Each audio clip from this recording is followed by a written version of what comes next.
सबसे पहले ये मान लेते हैं गैलेक्सी S25 अल्ट्रा सिर्फ एक और फ्लैगशिप फोन नहीं है, ये 2025 में सैमसंग का सब कुछ डाल दो वाला फोन है।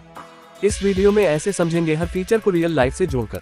देखो, मार्केट में आज हर ब्रांड फ्लैगशिप बोल रहा है, लेकिन S25 अल्ट्रा की खासियत है balance camera, performance, display, battery और सॉफ्टवेयर सब टॉप लेवल पर है और कोई एक चीज के लिए बाकी सबसे कॉम्प्रोमाइज नहीं किया गया। ये फोन 3 फरवरी 2025 को लॉन्च हुआ। बैटरी 6.9 इंच QHD जोड़ डिस्प्ले, 200 MP कैमरा और स्नैपड्रैगन 8 एलीट चिप के साथ आता है, तो ये नंबर सिर्फ शो ऑफ नहीं, असली यूज में भी फर्क डालते हैं।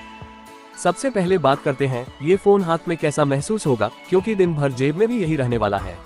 इसका साइज है लगभग 162.8 बाय 77.6 x 8.2 मिलीमीटर और वजन 218 ग्राम। मतलब हाँ, ये हल्का नहीं है, लेकिन टाइटेनियम फ्रेम और ग्लास फ्रंट पैक की वजह से एक सॉलिड प्रीमियम फील देता है।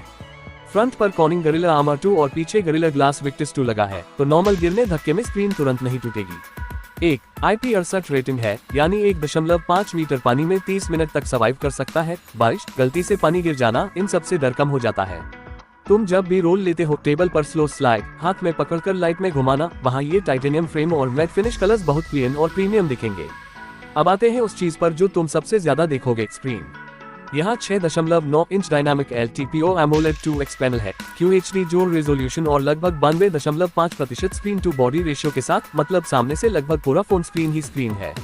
रिफ्रेश रेट 1 हर्ट्ज से लेकर 120 हर्ट्ज तक जाता है, तो स्टैटिक कंटेंट में बैटरी बचती है और स्क्रोलिंग गेमिंग में स्मूथनेस मिलती है। पीक ब्राइटनेस करीब 2600 निट्स तक जा सकती है, तो तेज धूप में भी इंस्टाग्राम, मैप्स या कैमरा व्यू फाइंडर आराम से दिखता है। मान लो दोपहर में रोड पर चल रहे हो, गूगल मैप्स खोलते हो, सस्ती फोन में स्क्रीन फेड हो जाती है, पर यहाँ टेक्स्ट और रोड डिटेल्स साफ दिखेंगे। कागज पर स्नैपड्रैगन 8 एलीट 3 नैनोमीटर लिखा हुआ देख के लोग बोलते हैं ठीक है, नया प्रोसेसर है, लेकिन असल में फर्क कहाँ आता है। 8 core CPU, 2 high performance core 4.47 gigahertz तक और 6 एफिशिएंट कोर 3.53 गीगाहर्ट्ज तक, तो हैवी काम जैसे 4K editing, high and games, AI features सब हैंडल हो जाते हैं। Adreno 830 GPU 3D Mark जैसे टेस्ट में हाई स्कोर दे रहा है, तो BGMI, COD मोबाइल, जेनशिन जैसे गेम स्मूथ 60-120 Hz तक चल सकते हैं। डेवलपर सपोर्ट पर डिपेंड करेगा। अगर आप रील्स एडिट करते हो CapCut या VN में 4K फुटेज के साथ, इस फोन पर टाइमलाइन स्क्रब करते समय लैग बहुत कम महसूस होगा। एंट्यूटू स्कोर लगभग 22 लाख और गीकबेंच लगभग 9800 जोड़ है, जो बताता है कि ये फिलहाल टॉप टियर एंड्रॉइड परफॉर्मेंस दे रहा है। अब एक और कंफ्यूजन, 12 GB लेना या 16 GB। Base variant 12 GB RAM के साथ आता है और 256 GB, 512 GB या 1 TB स्टोरेज ऑप्शंस है, और टॉप मॉडल में 16 GB रैम जोड़ 1 TB स्टोरेज तक जाता है। स्टोरेज UFS 4.0 है, जो पुराने UFS 3.1 से काफी तेज है। एप्स खुलने की speed, file copy, game loading time बेहतर हो जाता है।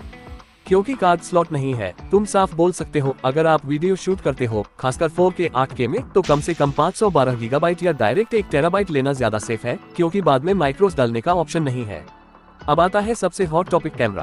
पीछे क्वाड सेटअप है, 200 MP मेन कैमरा OIS, बड़ा सेंसर, मल्टी डायरेक्शनल PDF, ये डिटेल्ड फोटो और लो लाइट में क्लीन इमेजेज के लिए है। 10 MP 3x telephoto portrait shots, human subject के लिए perfect natural perspective. 50 MP 5x periscope telephoto, यहाँ से असली जूम फोन वाली फील आती है डिटेल्ड जूम शॉट्स के लिए। 50 MP ultra wide super steady video के साथ व्लॉगिंग, ट्रैवल, ग्रुप फोटो में काम आता है। अगर आप इंस्टाग्राम फोटो डालते हो, 200 MP शॉट्स को क्रॉप करके भी डिटेल बची रहती है, जैसे आप दूर के बिल्डिंग के विंडो तक जूम करके भी शार्पनेस देख सकते हो। 8K at 30 Hz और 4K at 120 Hz तक वीडियो रिकॉर्डिंग मिलती है, साथ में 10 बिट HDR10 जोड़ो और जायरो आइज, मतलब डायनामिक रेंज अच्छी और stable footage. Selfie camera 1-2 MP है, लेकिन 4K at 60 Hz सपोर्ट करता है, तो तुम क्रिएटर्स को टारगेट करके बोल सकते हो अगर आप फेस कैम वीडियो, व्लॉग्स या रिव्यूज शूट करते हो, सिर्फ फ्रंट कैमरा से भी YouTube रेडी क्वालिटी मिल जाएगी। बैटरी आजकल कॉमन लगती है, लेकिन फर्क आता है ऑप्टिमाइजेशन और चिप की एफिशिएंसी से। टेस्ट के हिसाब से इस फोन का एक्टिव यूज को करीब 14 घंटे 49 मिनट और एंड्योरेंस लगभग 45 घंटे के आसपास है, यानी हैवी यूजर भी एक दिन आराम से निकाल सकता है और नॉर्मल यूजर 1.5 दिन तक जा सकता है। 45W वायर्ड चार्जिंग, जो लगभग 30 मिनट में 65% तक चार्ज कर देती है, चार्ज अलग से खरीदना पड़ेगा। 15W वायरलेस चार्जिंग और 4.5W रिवर्स वायरलेस, यानी अपने गैलेक्सी बड्स वॉच या दूसरे फोन को भी पीछे से चार्ज कर सकते हो। मान लो आप बाहर शूट कर रहे हो, आपके बड्स की बैटरी खत्म, पावर बैंक नहीं है, बस फोन को उल्टा रखो, वायरलेस पावर शेयर ऑन करो और वहीं पर ये बड्स चार्ज करना शुरू। अब थोड़ी गीक वाली बातें आसान भाषा में। 5G के सारे जरूरी बैंड्स, 4G कैरियर एग्रीगेशन सब मौजूद हैं, तो इंडिया, यूएस, यूरोप जहां भी जाओ नेटवर्क सपोर्ट काफी वाइड है। वाईफाई 7 सपोर्ट है जो फ्यूचर प्रूफ है। जब घर में वाईफाई 7 राउटर आएगा तब ये फोन उससे पूरा फायदा उठा पाएगा। सैमसंग डेक्स और वायरलेस डेक्स मिल जाता है, यानी फोन को मॉनिटर टीवी से कनेक्ट करके एक तरह का डेस्कटॉप जैसा इंटरफेस यूज कर सकते हो, email, document, browser, mouse, keyboard के साथ। आपको ऐसा फीचर कैसा लगेगा कि फोन से ही पूरा मिनी पीसी बन जाए? कमेंट में जरूर बताना। यहाँ सबसे बड़ा पॉइंट सॉफ्टवेयर सपोर्ट।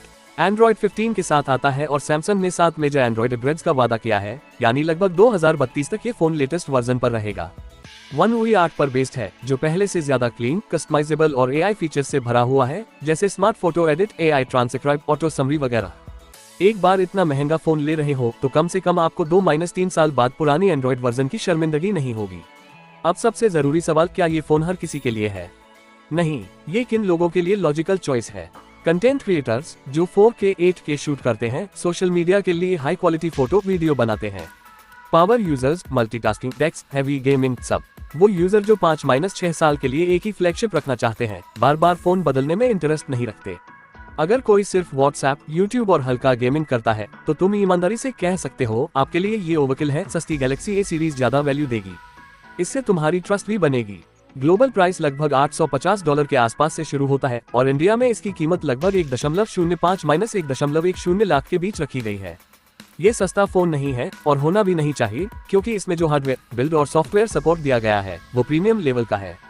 अगर आपका बजट स्ट्रिक्ट 40-50 हजार है तो कमेंट में लिखो, आपके लिए अलग सीरीज बनाएंगे। लेकिन अगर आप सोच रहे हो कि एक बार पैसा लगा के नेक्स्ट 5 साल के लिए फोन लॉक कर दूं, तो S25 Ultra सीरीज कैंडिडेट है। आप S25 Ultra को किस चीज के लिए यूज करते अगर आपके पास ये फोन होता? गेमिंग, कैमरा या सिर्फ शो ऑफ? ऐसे और वीडियो देखने के लिए वीडियो को लाइक और चैनल को सब्सक्राइब जरूर करें।